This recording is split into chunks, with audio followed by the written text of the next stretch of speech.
I think there's something to be said about certain artists, creatives, celebrities, whoever, who just have an unwavering amount of work ethic, dedication, delusion. I see it in a lot of my friends. I see it in a lot of people that I've surrounded myself with over the years, where like they just believe in themselves and they just keep going no matter what is going on in their life, how low they may be, whatever's going on, whatever doubts. It just feels like it never crosses their mind the idea that their dream won't become their reality. And I think I see this. I'm yet to not see this in anyone who actually is really successful. And I think it's something to really take note of, that in this game, whatever you want to call it, right? Life, the universe, your belief.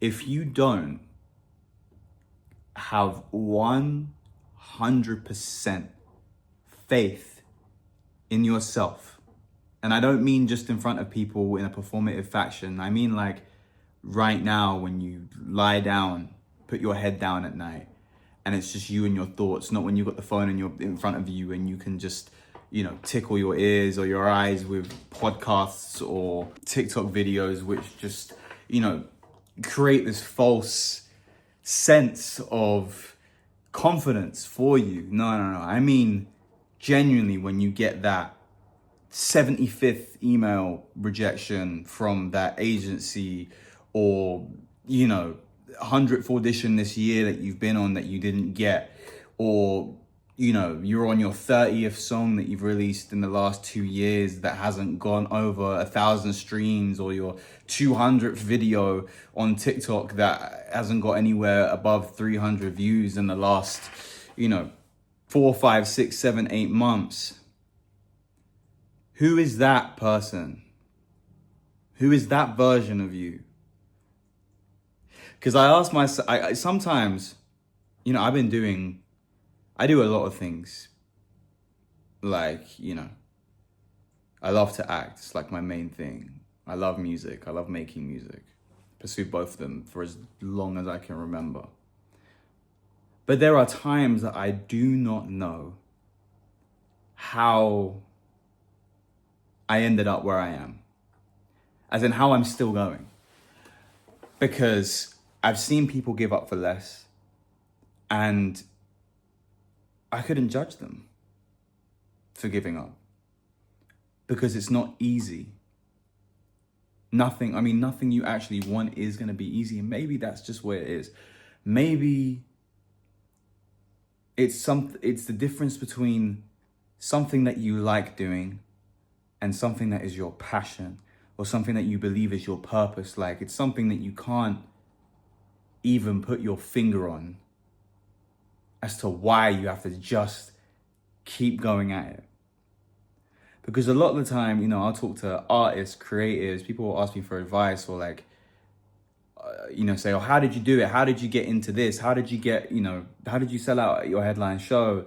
How did you get that role on TV? This and that. And it's like, there has never been any shortcut for me. There's never been a single shortcut, a single handout, a single favor, a single layup. It has always been because I was willing to wait for it. Shout out Aaron Burr Hamilton, great show. Conveniently have a recall at the moment for it. If I get it, oh my God, this video is going to be amazing. This is going to be an amazing callback. But don't want to jinx it. There is no one's ever given me any help to get to this point. It has been graft and graft alone. Because that's what it takes. Especially if you don't have opportunities handed to you, or you don't have people in your family who have already, spent their years, their currency of time to make it easier for you, which, we all want for our kids. I never look at it as a thing that is like, when people talk about nepotism and stuff, and they look down on it, the kid had no choice. What was he meant to do? Not be born? What were they meant to do? That's what we want for our kids. We don't want our kids to suffer. We don't want our kids to have to do what we've had to do.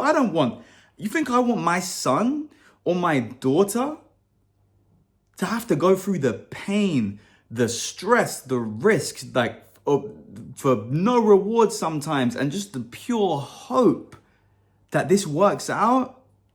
It gets me emotional just to even talk about, but it's like, no. We want to make it easier for them. Of course, sometimes I think to myself, God damn, like why could no one have made it easier for me, you know? But that's bitterness that I can't hold on to. That's not the cards I was dealt.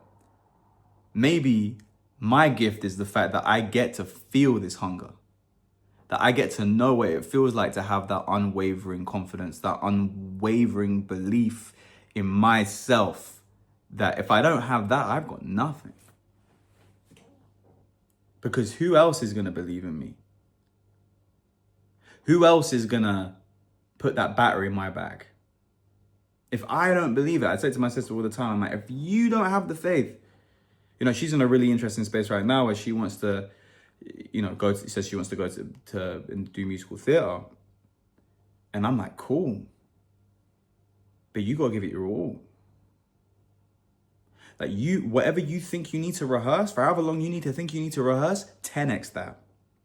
Because everyone else because when your expectation is so high for yourself, higher than anyone else, you immediately supersede 99% of everyone else. And then you're just left with that 1%. You have to be, if you want to be exceptional, you have to do exceptional things. That's what I learned from Alex Hormozy.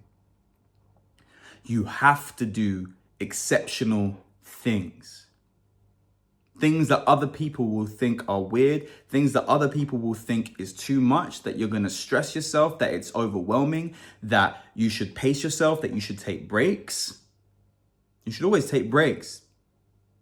People take them a bit too early when they could do a little more. You know, like the PT who pushes you in the gym, or the boxing coach who just pushes that little bit more in the ring for that extra little bit that you didn't think you could do, or you go for that extra weight that you didn't think you could do. That's where the growth is.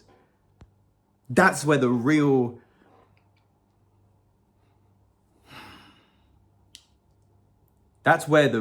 growth and development and pushing yourself to that greatness that you say that you want to be lies.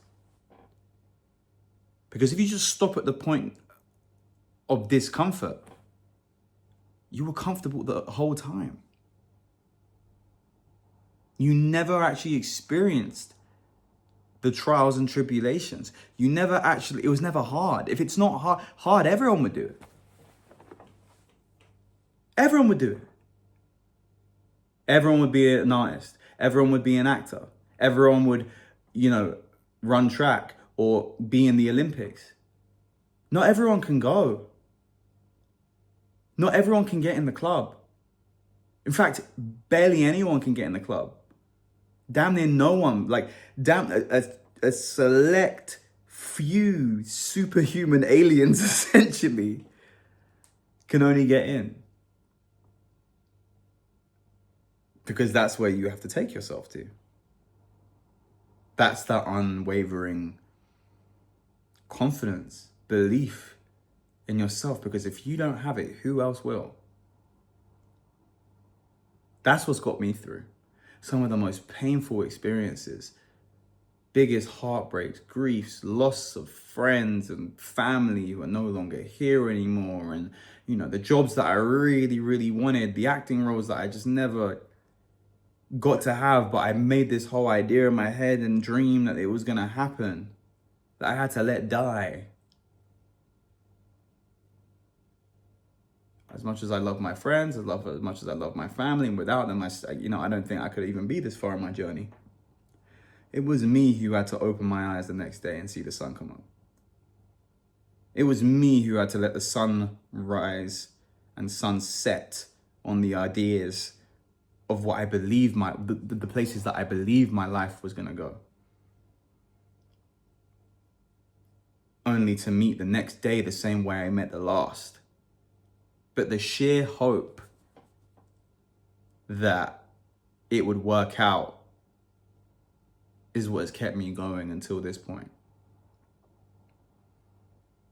One of the greatest sayings I ever heard in like the last year was that it's akin to breathing. Like we take in a breath and we breathe out, but we have no guarantee that we're going to have that next breath come. But we know that it's coming because we just have that faith that it's going to be there. But you can't breathe in and out at the same time. But we wait for that next breath to come, new lease of life to come in. The same way we need to believe in that new lease or that new opportunity or that new role or that new like anything is around the corner. That we have to have that faith in ourselves. Otherwise, who will?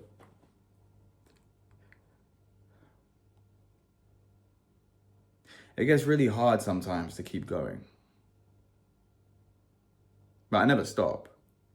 And you can't stop. You can take breaks and then keep going, but you can't don't walk backwards, you know? I feel like that has been the craziest journey for me over the last 4 or 5 years, is doing it without the battery that I believed in my back was my dad. You know, he believed in me, I would say, more than myself at times. And I think that's when he transitioned and passed to the next world, I just feel like, I was like, how do I carry myself? And you have to carry yourself without it being for other people.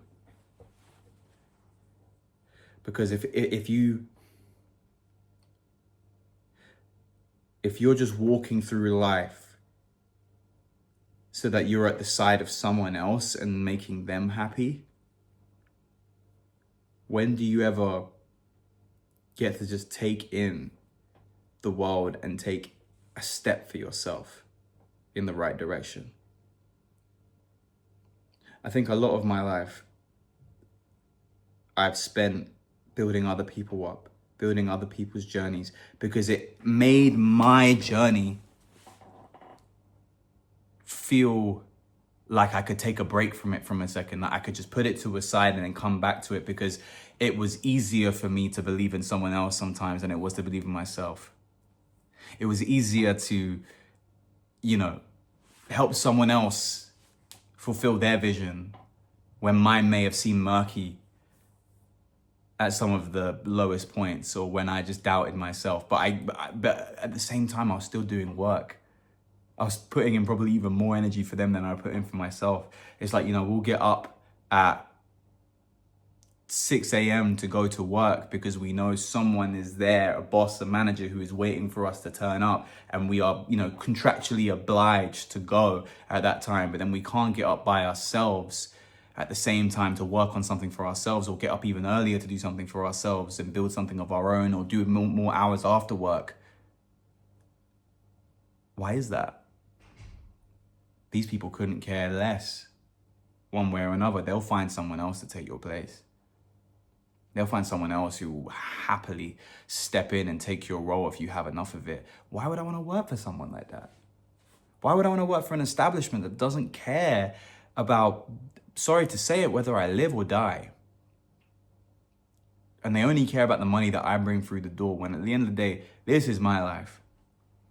I think I've been fortunate with my unwavering delusion, because it saved me from a lot of roles and places or jobs or environments that I just won't tolerate. I can't tolerate being told what to do by other people. Unless it's like on set from a director, love it. Unless I'm getting, I'll get up happily 5, 6 a.m. to go on set for a TV series. I won't do that to go work in a supermarket. And there's nothing against that. And sometimes I'll have the feeling of like, I wish I could be satisfied.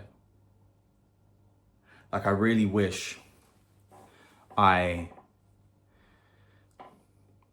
could just do 40 hours a week at a job and be happy with that and be satisfied with the time that I get after that shift.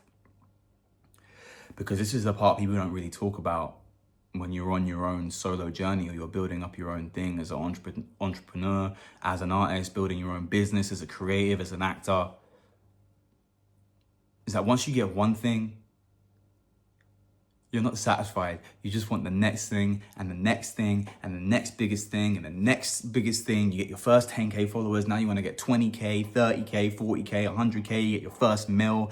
You're like, but I want 10 M's, and then you could get to 100 million and it will not make a difference. And I don't think enough people at those stages of like, when you've actually got some of the things in which you dreamt about, that you've actually fulfilled some of the dreams, that you end up sleeping on those dreams and you just end up moving to the next ones and not realizing that you actually did it. When like 99% of people have never done it and never will. But because you kept going, you got it. But it's not enough. Thought when you got the first 1,000 streams, you'd be happy. You thought, but then it was like, you wanted 10K. Then you got 10K, and then you're like, no, I want 100K. And then you got 100K, and you're like, well, why is that not a mil? When does it end? When do you actually, and this is like a question I have for myself, I don't even have the answer to it. When do you actually feel satisfied? Because what is this all for if you can't celebrate the win? If you can't just take the win? If you don't know when to actually leave the ring? The fight's over, you knocked them out. But you're now worried about the next opponent. And the next one, and the next one. At some point, you got the belts, bro. You know? You did it. You fucking did it. And I find that's where I struggle. I struggle to celebrate myself. I struggle to, I struggle to feel like I'm enough. I struggle to feel like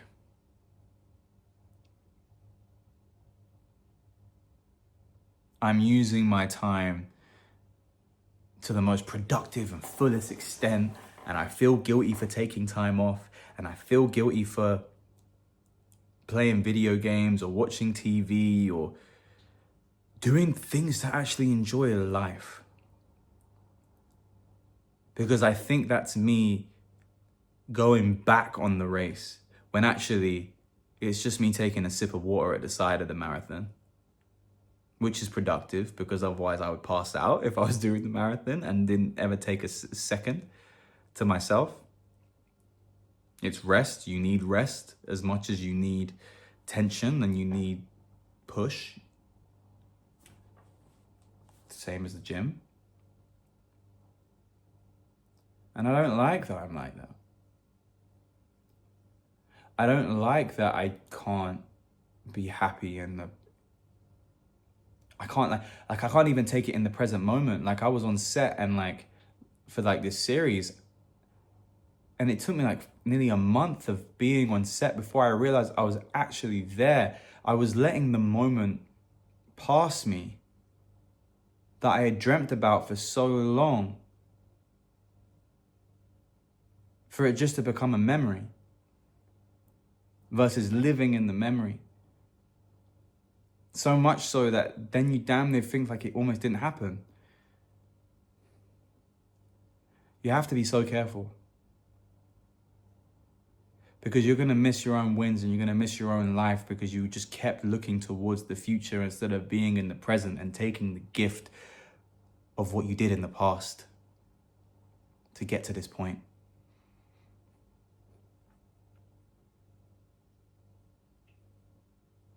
Things used to be so much more simple. You used to have such smaller goals, and then the goals only get bigger and bigger and bigger. But you have to actually manually stop yourself and shake yourself and be like, look around. Look at what you did. Look, take it in.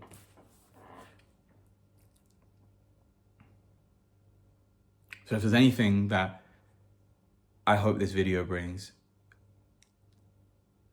it's two awakenings for both of us. It's have faith in yourself, because if no one else will, you have to have faith in yourself. Unwavering faith, and everyone else will follow. But you also have to trust yourself and trust the process of life, actually living some life, to be able to create and harness these experiences and bring it into your work. But we shouldn't,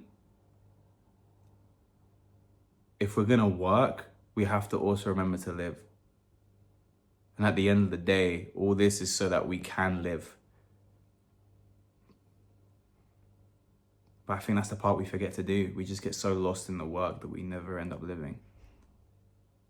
So take some time to live and breathe. And have faith that next breath is gonna come. Because it always does.